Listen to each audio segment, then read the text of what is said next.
Gilgamesh, Sargon the Great, the Hanging Gardens, ancient Mesopotamia.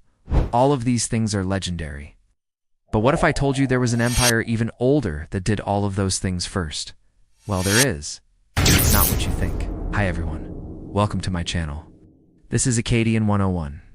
Today we're going to be covering Akkadian glory, the rise and fall of the first empire in history. Before we get started, make sure you subscribe so you never miss an exciting episode. The Akkadians were one of the many Mesopotamian peoples who lived in the fertile lands between the Tigris and Euphrates rivers. Like their neighbors, the Sumerians and the Babylonians, the Akkadians spoke a Semitic language, were polytheistic, and believed in a pantheon of gods who controlled every aspect of life. Unlike the Sumerians, however, the Akkadians were not a city-dwelling people. Instead, they lived in small villages scattered throughout northern Mesopotamia. Like most Mesopotamians, they were nomadic shepherds, whose lives revolved around their flocks. That is until 2334 BCE, when one of their warlords named Sargon the Great conquered all of Mesopotamia, creating the first empire in history. It's important to point out that this was long before the time of Abraham and the founding of the three great monotheistic religions. So although it might seem weird to us today, the Akkadians were polytheistic, believing in a multitude of gods, the chief of which was the weather god Enlil. As part of his religion, Sargon built ziggurats, huge stepped towers that acted as platforms for the gods to descend to earth. He also created cults in honor of his ancestors, who he believed would protect him in battle. When Sargon came to power, Mesopotamia was made up of several independent city-states. Although he would go on to conquer them all, his empire would be called Akkad after his own city.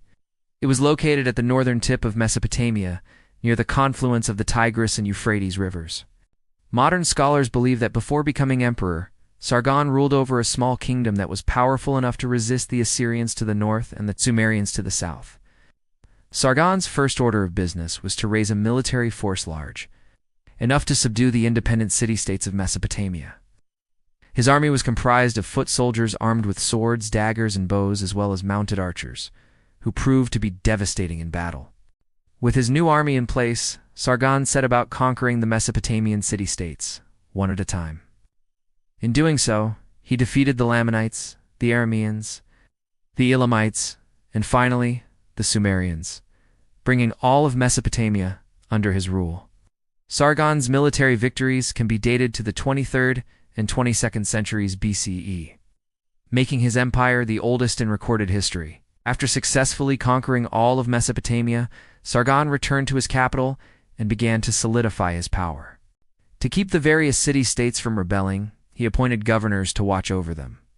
These men were loyal to him and ensured that the other city-states stayed in line. He also created a centralized government in Akkad and established a legal code that applied equally to all of his subjects. Thanks to his efforts, the Akkadian Empire became a stable and prosperous state. There was just one problem. Sargon's empire only lasted for a little over 100 years. So how did such a seemingly stable state collapse so quickly? Well, it helps to know that ancient Mesopotamia was prone to devastating floods. In fact, during Sargon's reign, a massive flood struck, causing widespread destruction and killing hundreds of thousands of people. While historians debate whether or not it was the same flood that inspired the story of Noah, what is certain is that the flood devastated Sargon's empire and set the stage for its eventual collapse. See, during the flood, most of the grain stores were wiped out, resulting in widespread famine. To cope, people abandoned their homes and fled to cities, where they hoped to find work and food. Unfortunately for them, there wasn't enough work to go around. So many people were left destitute. Soon, bands of hungry people began to roam the countryside, pillaging on any crops they could find. It was total anarchy. In response to the growing chaos, Sargon's successor Rimush raised taxes to pay for a larger army. That way he could put down the rebellions and restore order to the empire. Unfortunately, the people were already struggling to survive and couldn't afford to pay higher taxes. When Rimush attempted to collect the taxes himself, the people revolted, forcing him to flee for his life. This marked the beginning of the end for the Akkadian Empire. Over the next few decades, Mesopotamia would be ruled by a series of weak monarchs who struggled to maintain control over their fragmented empire. Eventually, the Akkadians would lose control over the region entirely, allowing other Mesopotamian groups like the Sumerians and Babylonians to reassert dominance. Although the Akkadians didn't last very long, they had a profound impact on the course of Mesopotamian history. They introduced ironworking to the region. They also developed cuneiform, the world's first writing system. In addition, the Akkadians were the first to build true temples, ziggurats, and palaces made entirely of brick. In fact, one of their kings, Naram-Sin, built the world's first palace made of baked bricks. It stood 4 stories tall and featured courtyards, gardens, and rooms decorated with colorful glazed bricks.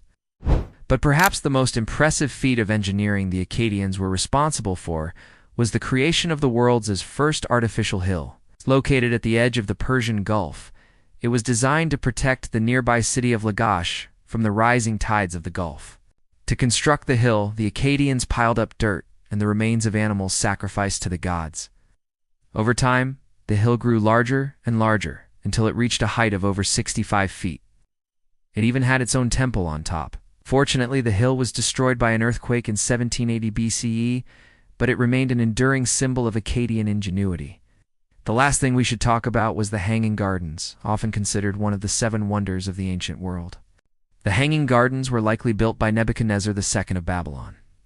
Not the Akkadians, but the Babylonians were a later Mesopotamian group that ruled after the Akkadians. Nevertheless, legend tells the tale of a beautiful garden filled with lush vegetation and exotic plants hanging from a series of terraces. According to some accounts, the Hanging Gardens were built by King Nebuchadnezzar II for his wife Amytis, who missed the lush hills of her homeland. Other accounts claim that the gardens were built as a bribe to persuade the god Marduk to help Babylon defeat its enemies, regardless of why they were built. The Hanging Gardens were undoubtedly a marvel of engineering, consisting of tiered gardens supported by arches and buttresses. Water was brought to the gardens through a series of aqueducts and distributed through pipes that ran along the terraces. The entire effect was so beautiful that it was said to have been a wonder of the ancient world. Unfortunately, the Hanging Gardens were destroyed by an earthquake in 627 BCE, but they remained an enduring symbol of Babylonian culture. The Akkadians were an ancient people who lived in Mesopotamia over 4,000 years ago.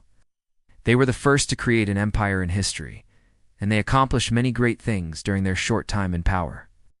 From building ziggurats and palaces to developing the world's first writing system and introducing ironworking to the region, the Akkadians left a lasting legacy on Mesopotamian culture. Although their empire only lasted for a little over 100 years, their accomplishments lived on for centuries. What do you think? Did you learn anything new? Let me know in the comments below. And while you're at it, don't forget to subscribe for more videos like this one. Thanks for watching.